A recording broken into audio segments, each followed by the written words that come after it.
하나님은 사랑의 하나님이십니다. 그런데 하나님의 사랑은 철저히 하나님의 공의에 기초합니다. 그래서 하나님의 사랑은 완전한 사랑입니다. 하나님의 사랑은 영원한 사랑입니다. 하나님은 분명히 사랑의 하나님이십니다. 그런데 그 하나님의 사랑은 철저히 하나님의 공의에 기초해 있습니다.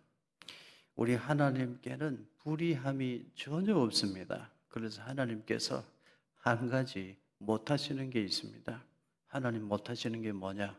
죄와 손잡는 것입니다. 하나님 그거 못하셔요.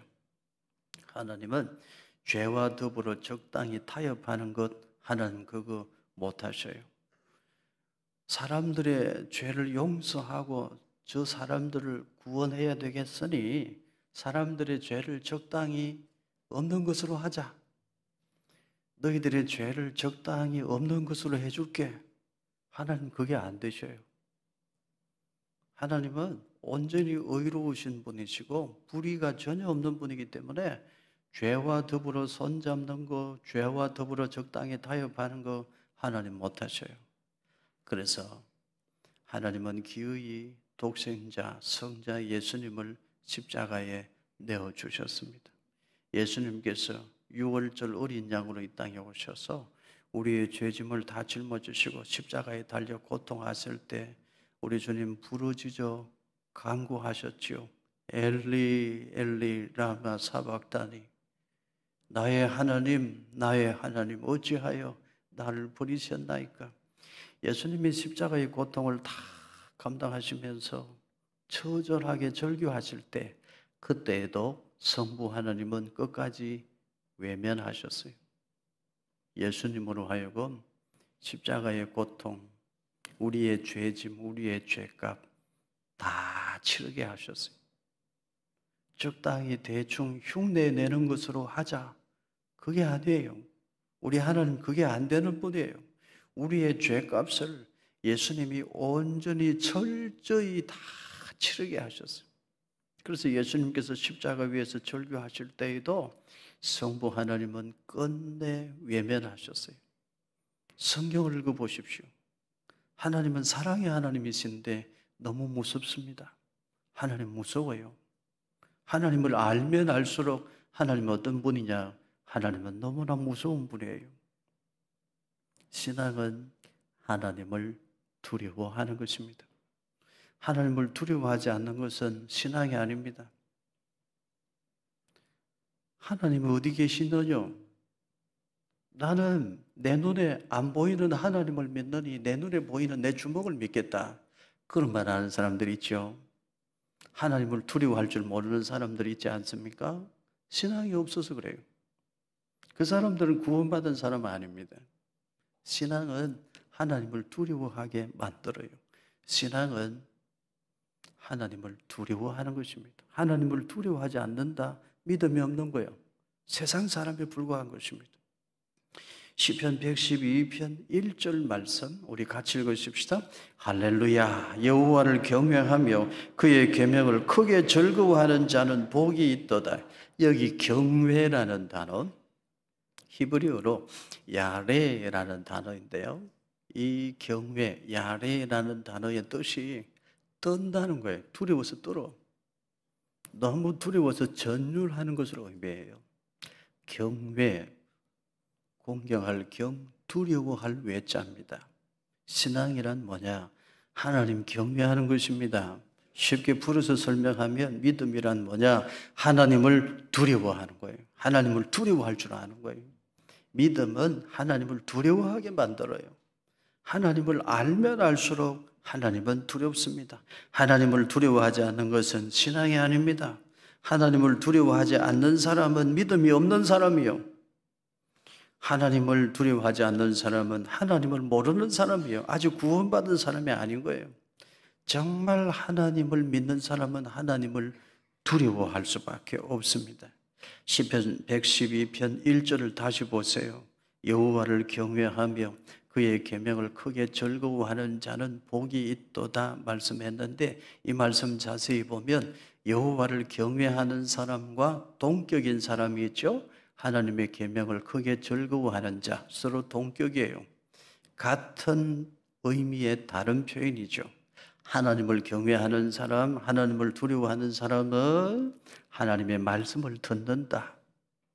하나님을 두려워하는 온전한 믿음의 사람은 하나님 말씀을 듣고 순종한다. 이 말씀이잖아요. 그런데 2절에 보면 하나님을 경외하는 자, 하나님 말씀을 듣고 청종하는 자와 동격인 사람이 한 사람 더 있어요. 하나님을 경외하는 사람, 하나님 말씀 듣고 즐거이 순종하는 사람을 다르게 표현하면 어떻게 될까요? 시편 112편 2절입니다. 우리 같이 읽습니다. 그의 후손이 땅에서 강성하며 정직한 자들의 후손에게 복이 있으리로다. 정직한 사람입니다. 하나님을 경외하는 사람, 달리 표현하면 하나님 말씀 청종하는 사람, 달리 표현하면 어떤 사람이라고요? 정직한 사람. 하나님을 경외하는 사람, 하나님 말씀 듣습니다. 하나님 경외하고 하나님 말씀 듣는 사람은 어떤 사람이 되느냐? 정직한 사람이 됩니다. 신앙은 정직한 영을 일깨워줘요. 신앙은 그로 하여금 정직한 사람으로 변화시켜요. 하나님을 경외하는 사람은 하나님 말씀을 들어요. 하나님 말씀 듣는 사람은 어떤 사람이 되느냐? 정직한 사람이 되는 것입니다. 이것을 기억하십시오. 하나님을 경외하는 자, 하나님 말씀 청종하는 자와 동격인 사람은 누구냐? 정직한 자. 정직의 가치를 알아야 돼요. 신앙은 정직한 영을 일깨웁니다. 그래서 정직은 신앙의 드러남이요, 신앙의 열매입니다. 그래서 정직의 가치는 너무나 귀합니다. 신앙의 드러남, 그게 정직이요. 신앙의 열매, 그게 정직이라는 것입니다. 정직은 그래서 꽃보다 아름답습니다. 꽃이 아름답죠? 꽃보다 아름다운 것이 정직입니다. 그런데 오늘 우리 시대에는 이 정직의 가치를 몰라요. 정직의 가치를 길바닥에 내던져버렸죠. 정직의 소중함을 가르치지도 않습니다. 그러니까 지금 우리가 얼마나 힘이 듭니까? 정직의 가치를 알아야 됩니다. 하나님 우주 만물을 다스리시는 법칙이 정직이요. 일자와 연한을 정확하게 만들어 성실하게 정직하게 우주 만물을 움직이셔요. 심은 대로 거두게 하세요. 하나님은 우주 만물을 섭리하시는 법칙이 정직입니다. 하나님 우리를 구원하실 때 적용하신 방법도 정직이에요.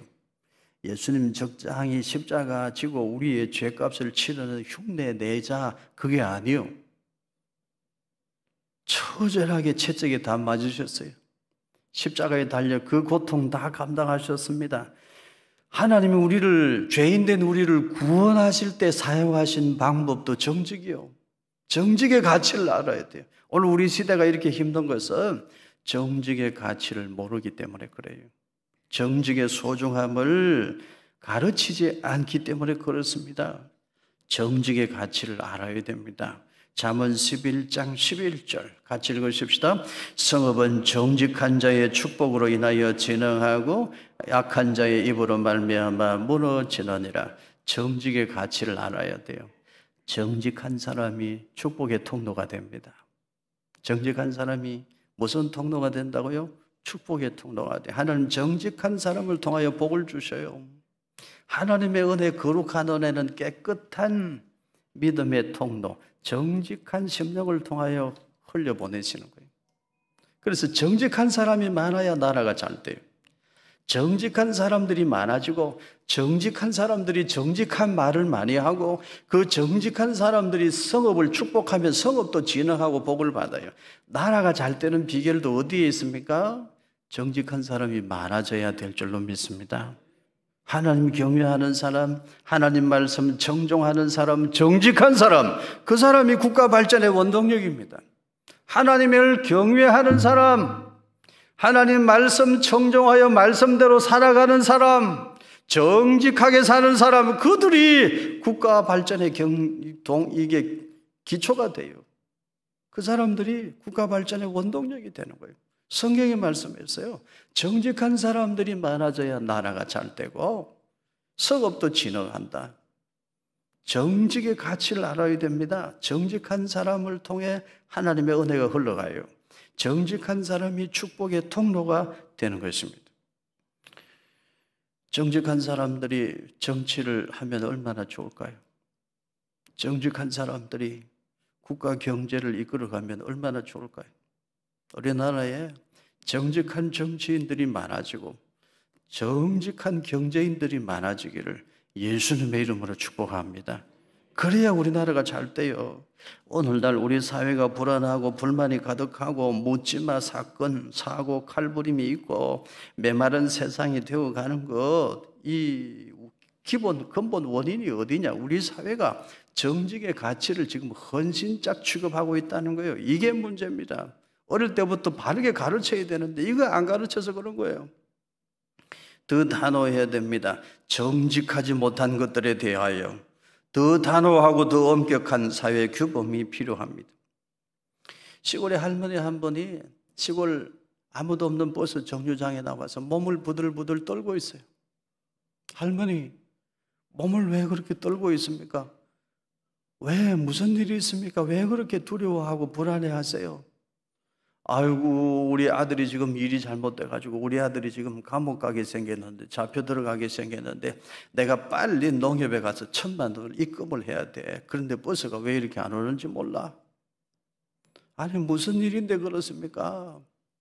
여기저기 전화가 다 와서 우리 아들이 일이 잘못돼가지고 잡혀 들어가게 생겨서 경찰서에서도 전화하고 무슨 검찰청인가 뭔가 거기서도 전화하고 높은 사람들이 여러 사람 전화가 와서 지금 급하다고 빨리 농협에 가서 1,000만 원 입금하면 해결이 된다는데 빨리 농협 가야 되는데 버스가 왜 이렇게 안 오는지 몰라.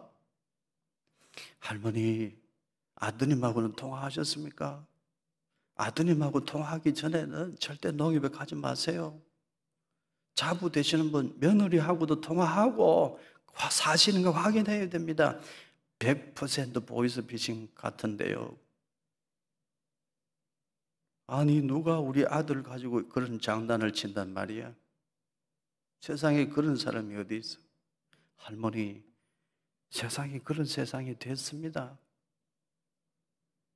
아니야, 내가 빨리 농협에 가서 1,000만 원 입금하고 우선 우리 아들 살리고 봐야 돼. 여러분, 이런 일들이 지금 우리 사회에 일어나고 있습니다. 우리 사회가 왜 이렇게 됐나요? 제가 이런 말씀 드리는 거는 똑똑한 사람들도 넘어가기 때문에 여러분에게 특별히 주의하라고 말씀드리는 거예요. 여러분도 조심하시기 바랍니다. 보이스피싱범, 메신저 피싱 범죄자들, 아주 나쁜 사람들이에요. 정직이라고는 찾아볼 수 없는 사람들, 양심이 화인 맞은 사람들, 다른 사람 눈에 피눈물 나게 하는 사람들, 거짓으로 배채우는 사람들, 나쁜 사람들이에요. 보이스피싱하는 사람들이 오늘 이 설교를 좀 들었으면 좋겠어요. 정신 차렸으면 좋겠어요. 하나님 진노의 불이 임하기 전에 정신을 차렸으면 좋겠어요. 어떻게 그렇게 인생을 마치고 창조주 하나님 앞에 가서 서려고 하는지 모르겠어요.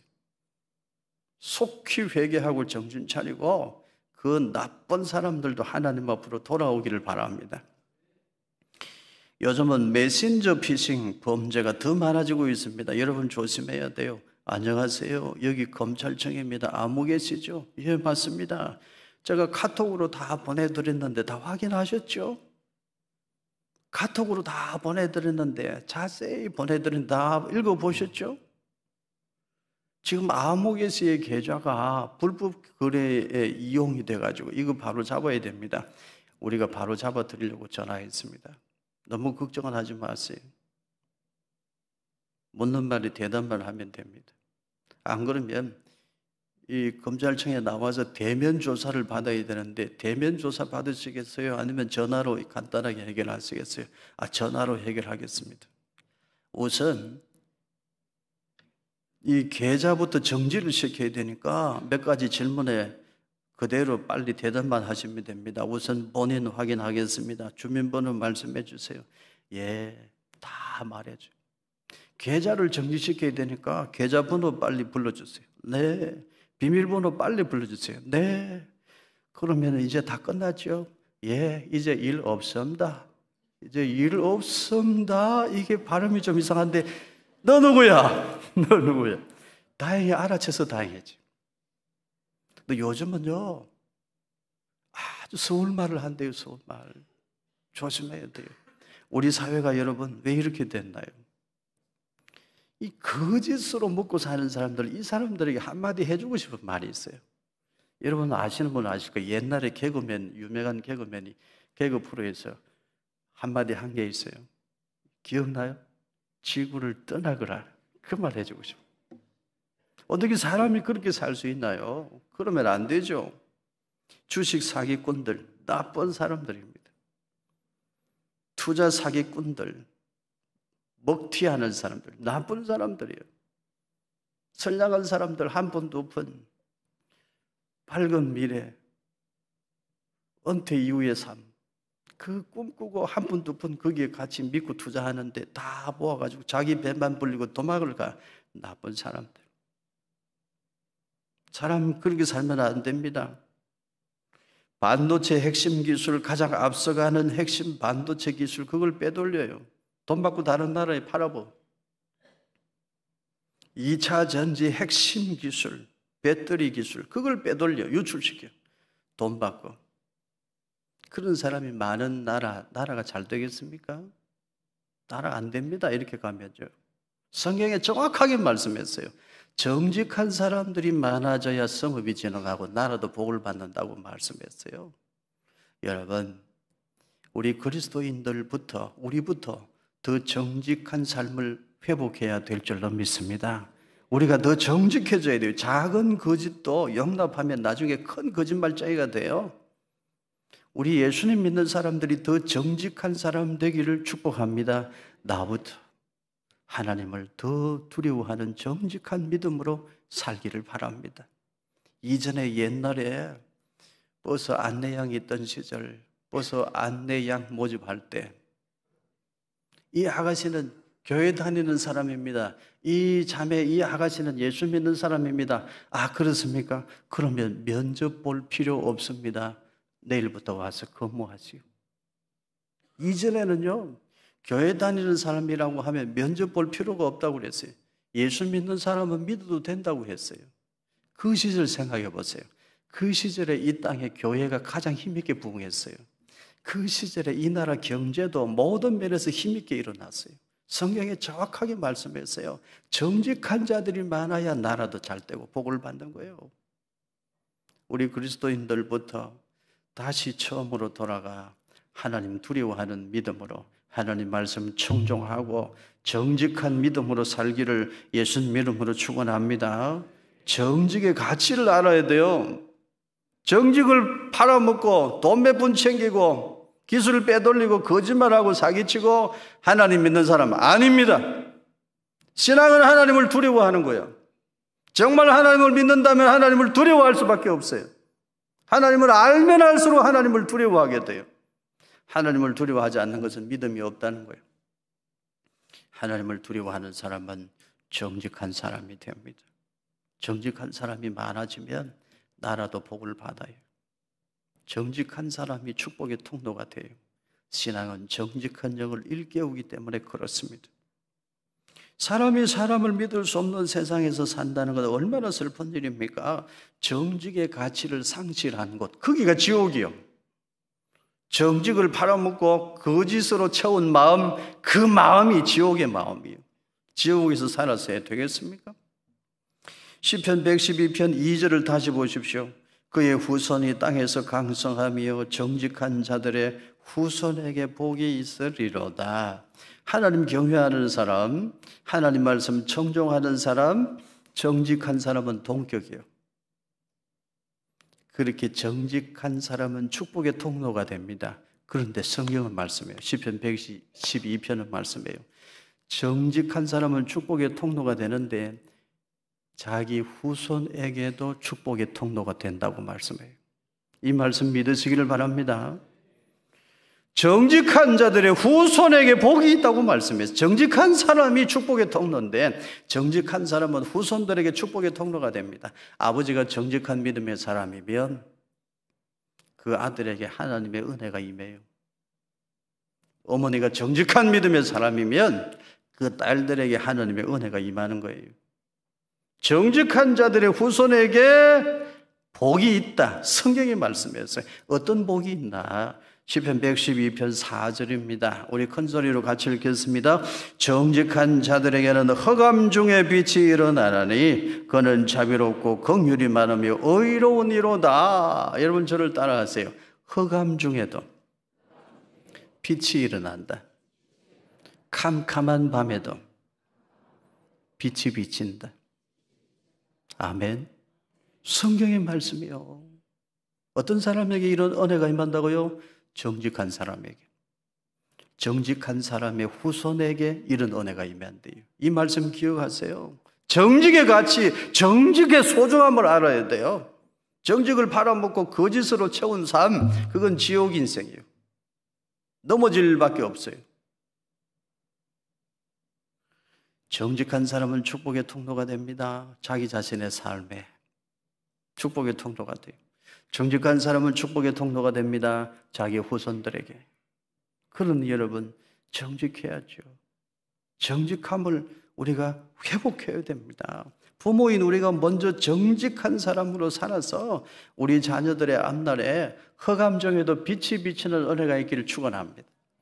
저는 제 자녀들의 앞날에 캄캄한 밤에도 하나님 은혜의 빛이 비치는 그런 은혜가 있기를 바라요. 그럼 제가 정직하게 살아야 돼요. 하나님을 더 경외하고 하나님을 더 두려워하는 진실한 믿음으로 살아야 돼요. 여러분에게도 여러분 자녀들에게도 흑암 중에 빛이 비치는 은총이 있기를 축원합니다. 그렇다면 어떻게 살아야 돼요? 부모인 내가 더 정직하게 살아야 돼요. 정직하게 하나님 섬겨야 돼요. 정직하게 힘들어도 정직하게 살아야 돼요. 우리 어른 세대가 정직하게 살아야 우리 다음 세대, 우리 후손들의 세대가 하나님 앞에 복을 받아요. 성경의 말씀입니다. 정직한 자들의 후손에게 복이 있다. 성경이 말씀하신 것 우리 기억해야 됩니다. 지난 여름에 우리 주일학교 아이들 여름 성경학교 잘 마쳤고 중고등부 학생들 수련회, 청년부 수련회 은혜 중에 잘 마쳤어요. 수고하신 분들 감사의 말씀 드립니다. 요즘 우리 아이들 보면요 얼마나 예쁘고 사랑스러운지 모르겠어요. 저는 아주 어릴 때 시골에서 자랐는데 저는 안 그랬습니다만 좀 미안한 표현이긴 한데 제 친구들 보면 코도 막 흐르고 이렇게 막 그랬던 것 같아요. 요즘은 아이들이 다 깔끔하고 얼마나 사랑스러운지 몰라요. 우리 아이들의 앞날에 흑암은 물러가고 빛이 비치는 은혜가 있기를 축복합니다. 우리 주일학교 아이들 앞날에 영하부, 유치부, 유년부, 초등부 아이들 앞날에 흑암 중에도 빛이 비치는 그런 은혜가 있기를 저는 바라요. 우리 중고등부 아이들, 우리 청년들 앞날에 캄캄한 밤에도 하나님의 은혜의 빛이 비치는 그런 은혜가, 그런 축복이 있기를 바랍니다. 그렇다면 어떻게 해야 돼요? 우리가 더 정직하게 살아야 돼요. 우리가 더 정직한 믿음으로 하나님 섬기고 정직한 믿음으로 세상에서 소금이 되고 빛이 되고 우리가 그렇게 살아야 되는 거예요. 성경에 보면 정직하지 못해서 크게 벌받은 사람이 있죠. 여호수아 7장에 아간은 외투 한 벌, 은 200세겔, 금덩어리 하나 자기 장막에 감추어뒀어요. 전리품은 다 하나님의 것으로 하나님께 드려야 되는데 자기 장막에 다 감추어뒀어. 결과 어떻게 돼요? 아간 자기만 벌받은 게 아니에요. 자기 자식들, 자기에게 속한 모든 종들, 가축들까지 다 같이 돌무더기가 됐어. 성경은 정직의 가치를 너무나 귀하게 말씀하고 있다는 사실을 알아야 돼요. 사도행전 5장에 아나니아 삽비라는 부부입니다. 밭을 팔아서 하나님께 헌금했어요. 그러면 상 받아야 되잖아요. 근데 거짓말을 했어. 절반만 바쳤는데 다 바친 것처럼 거짓을 말했어. 그래서 사람들에게 박수 받았어. 하나님 그걸 심판하셔요. 그냥 생각해 볼 때 상 받을 일인데 아니라 이거예요. 정직이 더 중요하다는 거예요. 성경은 정직의 가치를 너무 귀하게 여겨요. 아나니아 삽비라 어떻게 돼요? 한 달에 같이 벌받아 죽습니다. 하나님을 알면 알수록 두려워요. 하나님을 알면 알수록 무서워요. 성경을 읽어보세요. 하나님 분명 사랑의 하나님이 있는데 그 하나님의 사랑은 너무나 철저히 하나님의 공의에 기초하고 있어요. 하나님을 알면 알수록 두려워요. 하나님을 경외하는 사람은 하나님 말씀을 청종하고 하나님 말씀을 청종하는 사람은 어떤 사람이 된다고요? 정직한 사람이 된다. 그 정직한 사람이 축복의 통로로 쓰임받는다. 축복의 통로로 쓰임받는데 어디까지? 후손들에 이르기까지. 시편 112편 말씀이에요. 여러분, 어제보다 오늘 우리가 더 정직한 믿음의 사람으로 살아야 될 줄로 믿습니다. 지금은 그런 일이 없습니다만 제법 오래전에 있었던 일입니다. 지금은 그런 일이 없어요. 어느 아버지가 6살짜리 아들을 옆자리에 태우고 차를 운전하고 갑니다. 그런데 신호 위반을 했어요. 과속도 하고 신호도 위반하고 이제 벌점이 크죠. 저기 잡혔어요. 옆에 6살짜리 아들 태우고 가다가 신호 위반해갖고 경찰 단속에 잡혔어요. 이리 오세요. 지금은 그런 일이 없는데 차를 세웠습니다. 아버지가. 경찰이 다가와요. 운전면허증을 꺼내요.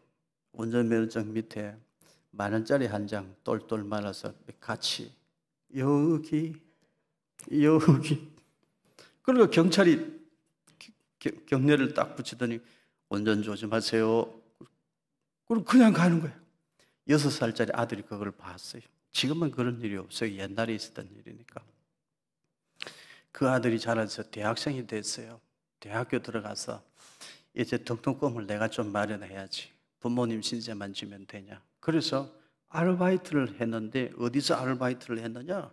과일 가게에서 알바를 했어요. 과일 가게 주인 아저씨 보면서 열심히 일을 배우는데 과일 가게 주인 아저씨가 예쁜 과일들, 예쁜 채소를 가지고 다 닦고 물도 뿌리고 빛이 반짝반짝하게 해가지고 그걸 따로 모으더래요. 왜 저렇게 하나 봤더니 좀 물건이 좀 안 좋은 거 이런 거 상자 밑에 적당히 배치하고 그 위에는 따로 빼놓은 거 빛이 반짝반짝 나고 아주 보기 좋은 최상품은 위에 딱 이렇게 진열을 하더래요. 그 대학생이 알바를 하면서 그걸 보고 배운 거예요.